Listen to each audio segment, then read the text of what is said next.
ഞാനാണ് ഇവിടെ ഇവിടെ ഉള്ള വലിയൊരു കള്ളൻ. വലിയ കള്ളനൊന്നുമില്ല, ഒരു ചെറിയൊരു കള്ളനാണ്. അത് വലിയൊരു കാറുണ്ട്, വലിയ വീടുണ്ട്, വലിയ സ്വിമ്മിംഗ് പൂളുണ്ട്, അങ്ങനെ നിറയെ ഉണ്ട്. നമ്മൾ ഇങ്ങനെ പൈസ എങ്ങനെ കിട്ടണമെന്ന് കാണിച്ചിട്ടുണ്ടെങ്കിൽ നമുക്ക് ഒരു സിമ്പിൾ ട്രിക്കാണ്. നമ്മൾ ഇവിടെ കാർ എടുത്തിട്ട് നമുക്ക് പോകാം ഒരിടത്തില്ല, ഇവിടെ അടുത്താണ്. നമ്മൾ ഫസ്റ്റ് സിമ്പിളായിട്ട് ഇവനെ പോയി ചുമ്മാ ഇങ്ങനെ ഇടിക്കണം. അവനെ ഫസ്റ്റ് ഇടിക്കണം. അവനിങ്ങനെ പോയി ഇടിച്ചപ്പോൾ അവൻ ചത്ത്. ഇവനടിക്കാൻ കൊണ്ടില്ല. കാറ്റ് പെട്ട പോണവരാണ്. നമ്മൾ ഇടിച്ചില്ല. ഇവൻ പോയി. നമുക്ക് ഇവൻ്റെ കയ്യിൽ പൈസ നോക്കാം, എത്ര രൂപ വരുന്നതെന്ന്.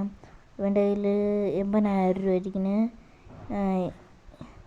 അവൻ്റെ അടുത്ത് പോയപ്പം 20,000 രൂപ ഇരിക്കുന്നു. നമുക്കങ്ങനെ 1,00,000 രൂപ കിട്ടി. അടുത്ത ആ ചേച്ചി നിൽക്കുന്നു. ചേച്ചി നമ്മൾ കണ്ടില്ല എന്നാണ് വിചാരം. നമുക്ക് ഒരു ഇടി കൊടുക്കാം. ചേച്ചി മാറി ഇടിക്കാം. നമുക്ക് ചേച്ചി ഒരു ഇടി അടിക്കാം. നല്ല പൈസ ഉണ്ട്, കയ്യിൽ ബാഗെല്ലാം ഉണ്ട്. ഇടിച്ച് ചേച്ചി ചത്തിട്ടുണ്ട്. അയ്യോ, എൻ്റെ അമ്മച്ചീന്ന് വിളിച്ച് ചത്തിട്ടുണ്ട്. ഇത്